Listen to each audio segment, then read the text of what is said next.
Muy buenos días, querida familia. Hoy vamos a hablar sobre el telema, el antiguo engaño con un nuevo nombre. A lo largo de la historia, Satanás ha necesitado destruir completamente la verdad para engañar a las personas. Con frecuencia, su estrategia ha consistido en mezclar la verdad con la mentira, como ya lo hemos visto desde el Edén, utilizando conceptos atractivos y aparentemente nobles para conducir a conclusiones contrarias a la voluntad de Dios. En el jardín del Edén, la serpiente no comenzó negando la existencia de Dios, ni atacando abiertamente alguna religión. Más bien, sembró una idea que el humano podía alcanzar una condición superior independientemente de la voluntad divina. La promesa fue sencilla. Ya lo hemos visto en Génesis 3, seréis como Dios. Muchos cristianos que han estudiado las corrientes esotéricas observan que esta antigua promesa reaparece constantemente bajo diferentes nombres y bajo diferentes formas. Una de las expresiones más influyentes de esta idea en los últimos 100 años ha sido telema. ¿Qué es telema? Bueno, telema es un sistema religioso y filosófico desarrollado por un hombre llamado Crowley a principios del siglo XX. El nombre proviene de la palabra griega telema, que significa voluntad. Su texto fundamental es The Book of the Law, publicado en 1904, después que Crowley afirmara haber recibido una revelación sobrenatural de una entidad espiritual llamada Aiwass.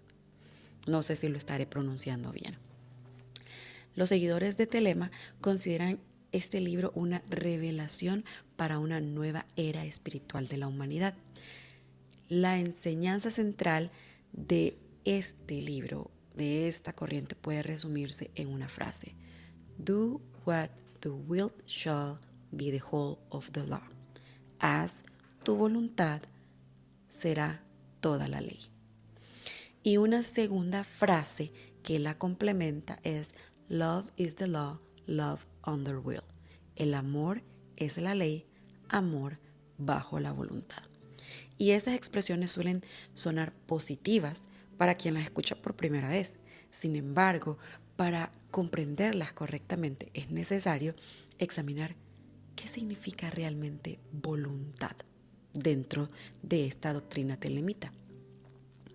La doctrina de la verdadera voluntad, vamos a adentrarnos un poco más. Los telemitas suelen explicar que Crowley no estaba promoviendo simplemente el libertinaje moral. Según ellos, cada persona posee una verdadera voluntad, un propósito cósmico único que debe descubrirse. La meta de la vida consiste en identificar esa voluntad y vivir en armonía con ella. A primera vista, esta idea parece similar a conceptos cristianos como descubrir el propósito de Dios, encontrar una vocación, vivir conforme al llamado divino. Sin embargo, aquí aparece la diferencia fundamental. En el cristianismo, la pregunta es: ¿cuál es la voluntad de Dios para mi vida? Y en el telema, la pregunta se transforma en: ¿cuál es mi verdadera voluntad? Entonces, como podemos ver, la autoridad cambia de Dios al individuo. Y cuando la autoridad final deja de estar en Dios para colocarse en mí, para colocarse en ti, el centro de la espiritualidad cambia completamente. La exaltación del yo es lo que se promueve en esta corriente. Uno de los aspectos más profundos de Telema es que coloca el descubrimiento del verdadero yo en el centro de la experiencia espiritual. La Biblia nos enseña algo muy diferente. La Biblia dice en Lucas 22: no se haga mi voluntad sino la tuya. Cristo mismo presentó la sumisión al Padre como el modelo supremo de vida espiritual. Telema, por el contrario, considera la realización de la voluntad individual como el propósito más elevado. Aquí encontramos dos caminos radicalmente diferentes. El camino de Cristo, que es negarse a sí mismo cada día, tomar la cruz, someterme a la voluntad de Dios, buscar glorificar al Padre, y el camino telemita, que es descubrir el yo verdadero, desarrollar el potencial que hay dentro de mí, seguir mi voluntad individual, alcanzar la autorrealización espiritual. Y quizá en lenguaje la diferencia parece pequeña, pero es inmensa en sus consecuencias. Todo hombre y toda mujer es una estrella. Eso es lo que enseñan. Tal vez ustedes han escuchado o han dicho la frase, eres una estrella. ¿Saben que eso se encuentra en este libro, Telema, que tiene mucha influencia en la Biblia satánica? Y esa es otra enseñanza famosa del telema. Every man and every woman is a star.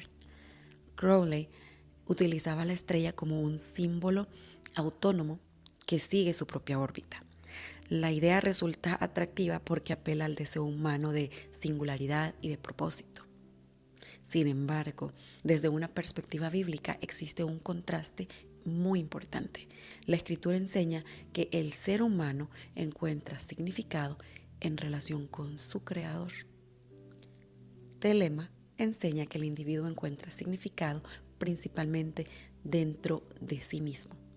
La diferencia entre ambas visiones es la misma diferencia que existe entre una criatura dependiente de Dios y un ser que busca convertirse en el centro de su propio universo espiritual. La espiritualidad,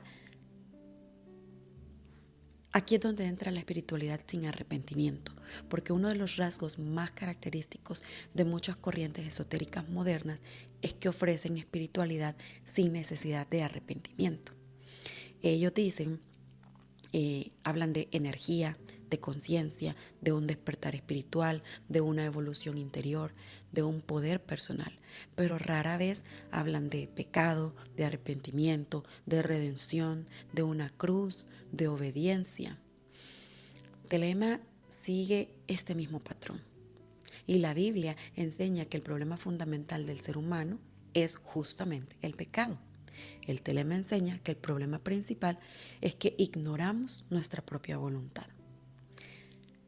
Son diagnósticos completamente diferentes y por lo tanto producen soluciones completamente diferentes. ¿Cómo se infiltra hoy en la religión toda esta corriente, todas estas ideas? La mayoría de las iglesias nunca mencionan a Crowley ni enseñan explícitamente telema. La influencia suele ser mucho más sutil, tal como en el Edén. Aparece cuando el mensaje cristiano comienza a girar alrededor del hombre en lugar de Dios.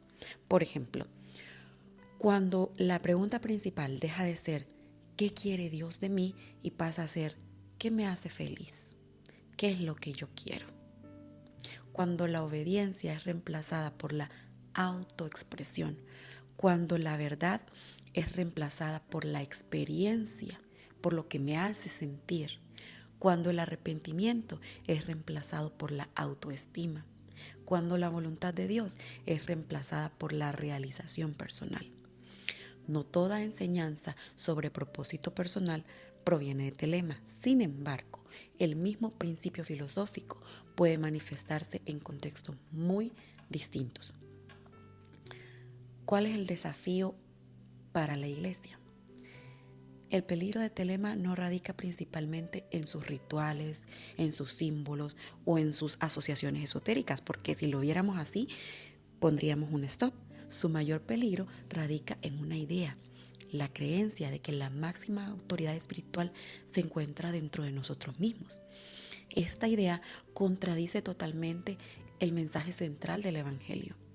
La fe cristiana enseña que la verdadera libertad no consiste en seguir cualquier impulso interior, sino rendirse a Cristo Jesús.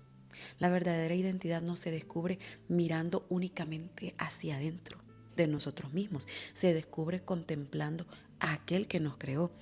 La verdadera transformación no proviene del poder oculto que hay dentro de mí, proviene de la gracia de Dios. En conclusión, el conflicto entre el telema y el cristianismo es un conflicto entre dos centros de autoridad. Uno coloca a Dios en el trono y el otro te coloca a ti, me coloca a mí como el centro.